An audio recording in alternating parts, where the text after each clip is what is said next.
If you're a pedal nerd like me, then you probably still remember your very first pedal. You know, the one that started the journey down the sonic rabbit hole. And maybe you still own it, or maybe you even still use it, or perhaps you threw it down the fiery pits of Mount Doom because it was just so freakishly horrible. No matter what, you just can't deny the importance of that very first pedal. Hence, today's episode is going to be all about looking back at that first magical experience, and we're going to be doing it together with some of my good friends from YouTube land. Let's go!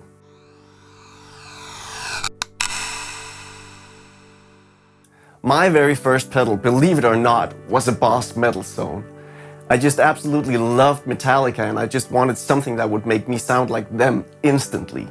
So I went to my local music store and I found a black pedal with the word metal on it. And that just had to be it, right? So I bought it instantly. I vividly remember just loving that pedal to death, even though I had no real clue about how to use it. That thing had a 3-band EQ, with one of them being a super touch-sensitive parametric mid-EQ. And I hardly knew what the tone pot on my guitar did back then, so you can imagine how a 3-band EQ with dual concentric pots was a real head-scratcher for me. But I didn't care. The pedal made my sound louder and dirtier, and that was just exactly what I wanted. It was just such a cool experience to have distortion for the first time. As the years went by and my musical styles and interests expanded, the good old Boss Metal Zone just didn't really cut it anymore. And even to this day, it's just way too aggressive for what I need. But I'm still forever grateful for having owned it, because it started the path that has led me right here to this very moment, sharing my passion for pedals with you. So when I attended Henning Pauly's 42 Gear Street event last year, I was really curious to know what pedal started it all for the other YouTubers there, and if it's a pedal that they could still see themselves use to this very day. Before I roll the tape, I of course want to ask you all the same question. So please let me know in the comments below, what was your first pedal? Why did you buy it? And do you still use it today? All right, roll tape. You know, it's hard for me to remember because it all gets a little bit blurry. So it's actually might be one of three. So here it is. One, it might be a Dunlop Crybaby. It might be that. It might be a DD3 from Boss.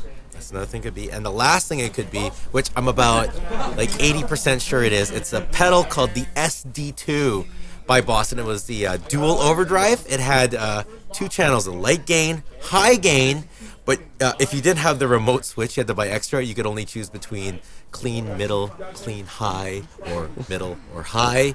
And I was colorblind, and you know it was middle or high because the LED would change. I had no clue what channel I was on. So, you know what? It's still an awesome pedal though. SD2, bring it back, and maybe put an extra foot switch on it. That leads me to to the other question, yes. Which is, why did you get it, and would you use it in your rig today, or do you feel like it's outdated? You know what? When I got that pedal, I haven't heard it in years, but I remember going down to the guitar shop and I tried like all the overdrives they had, like everything from the whatever, and that was the best sounding one. So you know what? Maybe if I pick it up again, I might actually really like it. So if you see it, why don't you go send it down to J Leonard J, and I'll tell you how I feel about it. Nice. It was a Next distortion pedal. That was the name of the brand, was Next, and it was a really weird distortion. It had like a degree knob on it, so you could actually change like how the sawtooth would hit. All right. And that was pretty weird. It never really took off. I got it in like 1986 or 87, something like that. And I had it for a little while, and wound up getting rid of it eventually. But it was a very unique pedal. I wonder whatever happened to that brand. Everybody told me to get a Boss. Which leads me to the next question. Would you see that pedal as something you could use in your rig today, or do you see it completely outdated? Oh yeah, totally outdated. Yeah, I don't think I'd ever put that on a record. No, not in a million years. For better or for worse, my very first effects pedal was the Boss Metal Zone. And I walked into whatever local music store and asked them which one had the most gain, the most distortion. And of course, they gave me 2 options. And I tried out the Metal Zone and the Proco Rat. And I didn't like the way the Rat sounded. And even though I didn't super love the Metal Zone on the spot, but I was like, I just wanted, as Colin is wont to say, all the gain. And I took it home and I turned those knobs for hours, and I never really found a sound that I loved, but what are you gonna do? Which leads me to the final question. Would the Metal Zone still be something you would use in your rig today, or do you feel it's crazy outdated? In my rig, no. I own 2 of them, but it's mostly just for the memes, to be honest. I think you can get a good sound out of it if you use it as a preamp instead of a distortion pedal in front of the preamp. But with so many other better ones out there, I don't really think it's worth it now. My first pedal ever was a Dunlop Crybaby wah wah pedal. Yeah, I got that for a Christmas one time. It was first pedal because I was just big on wah wah when I started out for some reason. So usually you'd think I get like a distortion pedal or something like that first, but no, wah wah. And I've modified that one and I still use it. See, that was going to be my next question. your This next is something like, would you still have use it? Yeah, do I you still have it. Would I you still still have- use it in your current style of music and setup? I don't use the wah wah as much anymore, but I think it was especially because I was playing live, I was in band, and just used the wah on everything, probably too much. You went full Kirk Hammett. Went full Kirk Hammett, but I think it would go back there. It does have it's got a nice vibe that it's got, great for lead things, great for like just crazy filter swells and stuff. I'd probably still have it on the board, yeah. My first pedal ever was a Boss PH2, one of the green the phasers, yeah. And why did you get that one? Well, I walked into a pawn shop and I had $40 in my pocket and I wanted a pedal and it was $40 and that's why I bought it. I had no idea what a phaser did or how it was used in music. I just knew it was green and it was $40.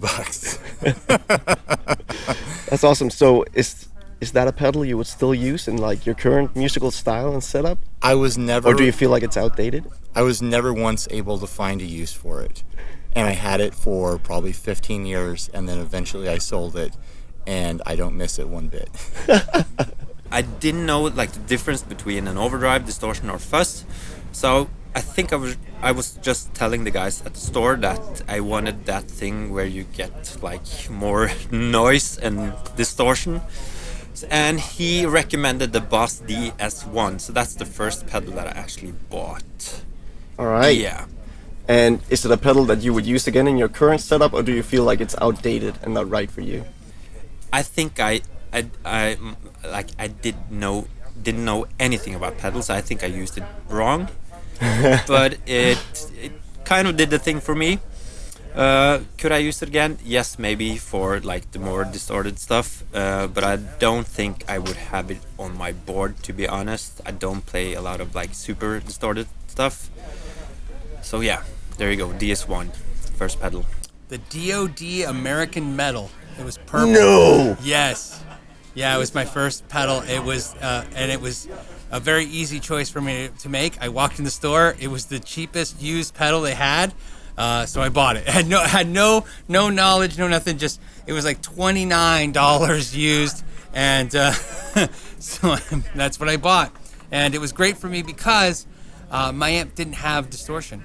It's my first amp. Yes. So I went home, and it was the first time I could like have distortion, and it was probably, I would actually say, as silly as it sounds, the single greatest moment in my guitar gear music life. Because it was something that I went from good to great. I went from absolutely nothing to finally having a sound. So that was my first pedal. That's awesome. So it maybe even propelled to where you are now. Oh yeah, absolutely. Because I mean, literally up until that point, I was playing like Ozzy and everything, like acoustic, right? Because I had no distortion. So no, you push through it. But man, having distortion, I remember that afternoon. Like I remember the afternoon of plugging in and just. Finally, I have distortion. Which leads me to my final question. Is that a pedal you would use in your rig today, or do you feel it's outdated? No, I wouldn't use it today. But to be fair, it has nothing to do with it being outdated or not liking it. It's, obviously, there's just so many good pedals now that, it's not fair to put that pedal against the last 20 years of pedal designs and pedal making. So. My first pedal was an MXR Distortion Plus. that I bought in 1980, and I had my aunt buy it for my birthday, and I believe she called it an abortion plus when she asked for it. And the reason why I got it was because that was all the rage back then. You had like usually a Fender. I had a Fender Twin, which is an extremely clean amp, and you would put like an MXR Distortion Plus, which at the time was one of the heaviest distortion pedals you could buy in like 1980.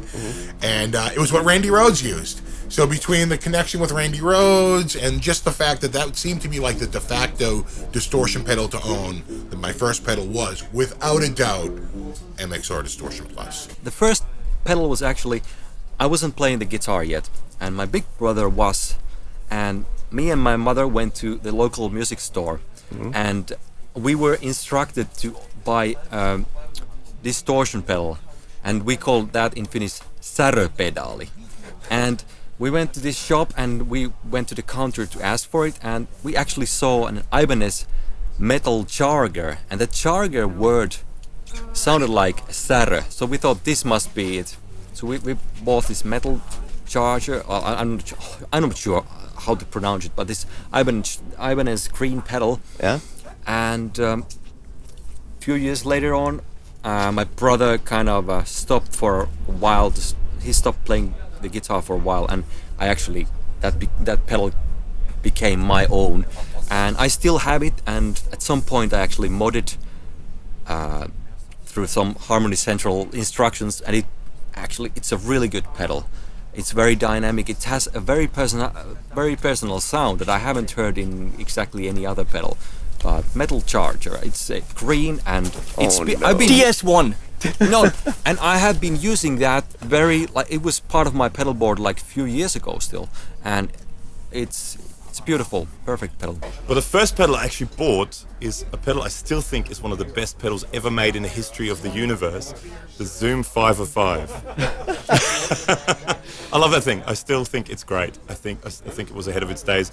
I bought it because I was really into effects. I wanted to see what a friend of mine worked at a music shop, so I used to go there and check out pedals all the time, and I wanted to get something that had everything in it, and it was about, this big, has everything, a single pedal you can ever think of in it, and I loved it. I used it for years and years and years and years. There's a famous story, if you have a second, story. I used to use one of the sounds on it, just the distortion sound on it, and I actually owned a Klon, one of the original Klons, but the Klon had one of the headphone style jack power supplies. And I actually never used a Klon because I didn't like that, so I preferred the Zoom 505 over a Klon, and I sold the Klon. No freaking way. There you go. So that's a legendary story. Write comments about me being an idiot below, please. Thank you very much. This is a perfect segue over to my final question. Yeah. So the Zoom 505. Yeah. Would that be something you would use in your rig today? Yes, absolutely. I actually ended up collecting the whole 500 series of Zoom, so the 50 from 503 to 510, and I love them. I still use them every once in a while. Yeah. Cool. They're great. They're awesome pedals. Everyone should buy one. They're like $20. Buy it. Just do it. See, this is a good question because I know which was my first guitar pedal. It was the Zoom 5052. The plastic one, which had like everything in it. I bought it because I needed a tuner, and then I realized that you can get a tuner plus all of that other stuff. So I convinced my dad to get me one, and I mean, it was I really didn't know how to use it at the time. Just turned the gain all up and wondered why it didn't sound good. Of course. Actually, about a year and a half ago, like I sold that one many years ago, and about a year and a half ago, I saw one on a Finnish kind of used guitar gear site for 20 euros. Went and bought it. I have it in my studio now. It sounds fantastic when you put it through a good amp, and I'm seriously considering using it as a backup solution for gigs, because you have like a little bit of amp modeling. You can store presets with effects into it. Just save like a clean sound and a dirty sound and lead sound. So it would be a piece of gear that you would consider still using in your rig. You don't feel like it's outdated? It's small, it's light, it sounds decent enough. Why not? That's all you need. Yeah, exactly. Oh man, my very first effects pedal was a DoD Super Distortion. I was probably 10 years old, maybe 11 years old. And in the States, we have a catalog called Musician's Friend that's been around for so many years. And at the time, nowadays we have a color catalog. At the time, it was only like a black and white, almost like a newspaper catalog. So I want to say that I was just skimming through the catalog and I just saw Distortion. And I'm like, oh, I think that's what guitar players use, is a distortion. And it wasn't too expensive. So I bought it. And I had no idea how to use it, so I just turned all the knobs all the way up, and that's how I used it. And I don't know all the gain all the time. Yeah, it was probably a horrendous sound. I was playing through a PV solid state amp that already had distortion, so distortion on top of distortion with a Strat. So it did not sound clean. It didn't sound great at all. But yeah, that was my very first, and I don't have it. Okay, because that would have been my next question. Yeah. Would it be something you would use in your rig today? Absolutely not. No. This is a pretty awful pedal now that I think of. I can still remember the tone. It was very spongy and loose, and I don't know. I didn't know anything about tone. I didn't know anything about sound. So it's a journey we all have to go through. I know. Now I know a little bit more about pedals. Maybe not so much as other people, but I know enough to get by. The one thing that stayed with me after conducting and rewatching these tiny interviews is that we all start the same place. This magical place of wonderful, blissful ignorance and innocence. A place with a sound in our head, but no real knowledge or idea of how to achieve it. And yet we just fearlessly and hopefully venture into the sonic unknown and had a blast doing so, creating memories and experiences pivotal for shaping the musicians we are today. And I really think I need to return to that innocent fearlessness a bit more in order to further shape the musician and human being I want to become. Thank you for watching. Stefan, signing out.